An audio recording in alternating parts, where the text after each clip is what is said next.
Right, welcome everybody. We're just going to wait for some people to join us. Anybody who's around to join us now, otherwise we'll be seeing you later when you leave comments.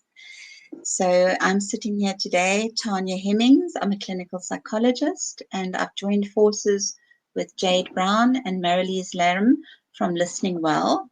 And we are running a series called Navigating Waves of Change. And we honouring stories of personal resilience. So I see there's somebody live. That's great. You're welcome to leave comments. Marelise and Jade from Listening Well are here, and myself, Tanya Hemmings.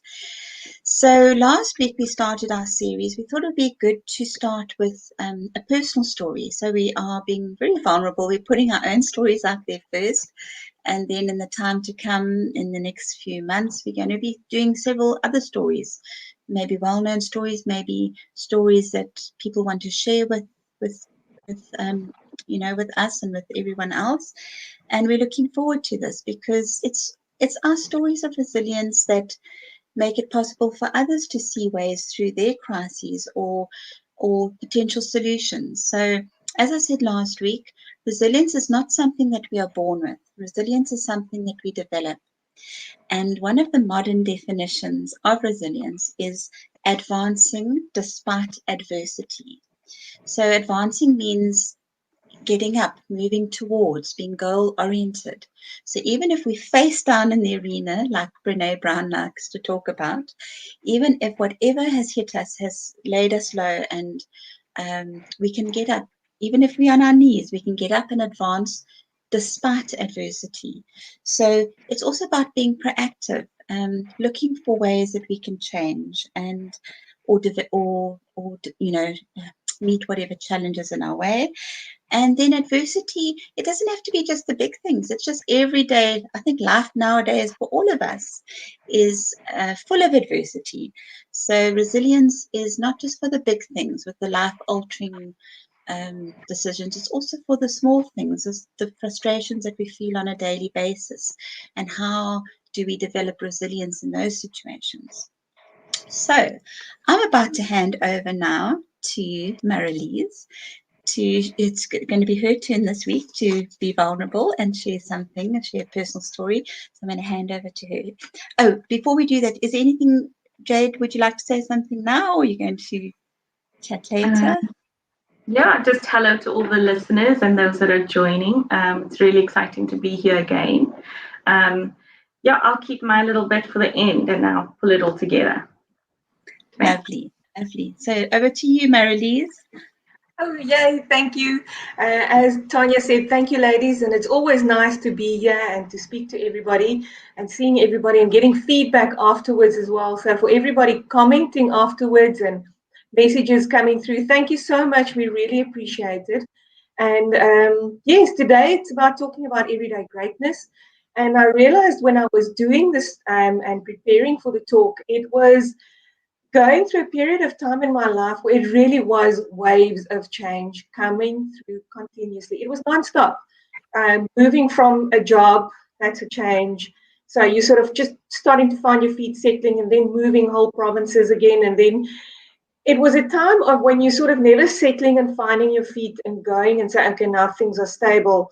And the waves of change were so appropriate because when you get hit by a wave in the ocean, you can sort of get up again and you find your feet, you start settling again, and then there comes another one. And this period in my life was almost like succession of waves coming. So initially you can get up, then you get up with a bit more difficulty, then you get up with very wobbly legs, and then you find it's bum over heels eventually when it's just tumbling, and it feels like those waves are never stopping. And I think this is why we're putting our stories out there. It's for those people who are sitting there and saying, I can't anymore. And it comes through in just having the everyday, just that one step that you're taking every day, even if you're on your knees and you're moving forward a little bit. Often people want to think, my achievements aren't anything. I haven't climbed Mount Everest. Breathing, being able to get up when it's difficult, that is everyday greatness. That is resilience. And without much further talk, because time flies, Tanya, if you can just start the video, please. Thank you. Okay, here we go. Hello, my name is Marelise and I am a registered counsellor. I work in private practice at Listening Well, but I haven't always been a registered counsellor. And when Jade recommended that we actually look at our own stories of resilience, it was quite an interesting thing to do because there's been so many stories of so many things in my life. But I think one of the times that jumped out was when I decided to stop working in the automotive industry and actually start studying, because that's something I've been wanting to do my whole life. I wasn't always sure which road I was going to take. Sometimes I leaned towards social worker, other times it was nursing. But when I really started with university, I actually decided I want to do psychology. But it was a journey to get there. So after about 18 years, I got retrenched because our company closed down. And I then went to one of our component manufacturers and I worked with them for a few more years. And then I decided to resign finally and say, okay, now I want to do this. And somebody asked me, why are you resigning? Why are you doing this? And I said, I've got a calling. There's something within me that says, this is what I need to do. And the person didn't understand it. And I said, but I also don't understand it. I just know it's something I need to do. So I did it and I decided to apply at university and I got in, lo and behold. And I was scared because at the age of almost 40, I decided to change my whole career path, leave a stable income, a stable job, to go back to university and to study something which I just know I've got a love for. And I remember sitting there one day on the grass outside, I think it was in the first couple of weeks or so that I started, and I looked out and there were people walking around and they were laughing and joking, and I was sitting there in the corner eating my sandwich on the grass and I felt alone. I felt tired because I've just been through some major life changes. I walked away from a job. I also went through changing places where I stayed. I moved provinces and it was a big thing. I came back and I felt a bit alien. I felt like I didn't belong in Port Elizabeth. I didn't want to move back to Durban because I knew I had to be in PE. So it's almost like I was standing in these two worlds and my feet in two worlds. It was also difficult for me to sort of find my feet within my old friendship circle. They were lovely, but it was me who was battling to sort of just find my feet back in life again, back in my life in PE. So there I was sitting on the grass, just feeling very lonely, very afraid, and asking myself, wow, okay, what have I done? And this is where waves of change came in and where I realized our growth takes place when we move out of our comfort zone into something completely different. One of the stories we've done in one of our workshops is where we talk about the crab. And the crab actually, for growth to take place, it loses its shell, but it's a painful episode. So you go through a period of extreme discomfort to get to a point. I remember at university, I would always be first for class, not because I was very diligent or because I wanted to be there, because I was afraid of walking into class, being the oldest person there and being late for class, and I would have all the eyes on me. And it was petrifying. Really, I'm not shy to say it because I can look back and I'm going, it was a scary thing to do. And in my first year, I actually managed to make some very good friends as well, and I'm still friends with them. They've been treasures. But in my first year as well, I started finding feet. As I sat in the class university, I realized psychology is what I really wanted to do. It was like I felt at home when the lectures started. I felt at peace within myself, knowing that this is what I wanted to do with the rest of my life. So when we started looking through child development and adult development and all those classes, I started blooming on the inside, and I knew this is where I belonged. So it was trusting the instinct in the part where I knew that something had to happen before. But also there was a day when I was sitting one evening, difficult to actually sort of get into your brain all the stuff and all the knowledge, because the brain's not what it used to be when I was in my 20s, when you could go out partying the whole evening and still go and write a test and pass the next morning. This time I had to learn very hard to actually sort of just get something in my mind. So when you're sitting with something like statistics and it's not going into your mind, you get back to that place again of asking yourself, what am I doing? So I was studying the one evening, it was like 10:30, 11 o'clock, and I was like, these things come to us when we really don't expect it. But I was sitting there in the evening, as I said, studying, trying to get all this information in, and the next minute there was a ladybug that came in and just walked over the page where I was busy studying, and I was like dumbfounded. This is like 10:30 in the evening. I'll remember the time still because I was so amazed, and it's like, what is happening here? And I realized that I'm a person of science, so I went to look up, and it sort of just jumped out at me. Let go and let God. For a person who has difficulty letting go of things, it was difficult to sort of just realize I needed to let go and let a higher power take over. Didn't mean I didn't have to study, but I still had to study and just trust. Trust in the process of life, trust where I am, trust what's happening in my life, trust that there is a path that I am destined to walk. And that for me was a moment of standing up and realizing, okay, just follow what you need to do. But I had to dig very deep, because at the beginning of my first year, I was also diagnosed with depression. So I really had to work through what was causing the depression. I had to get used to taking tablets for that as well. So there was a lot of stuff going on that I thought, okay, I need to, because I always used to be one of those people that said I would never take tablets. So I ended up taking the tablets, and it did really make a change. So if that's something that you need to do, do it. I also realized I had wonderful support in my life. About in August of my first year, my father passed away unexpectedly, and I could see, wow, okay, I stopped attending the classes that I had to attend. My attention wasn't there, and I just needed to do what I needed to do. And I found a poem by Uriah, Mountain Dreamer.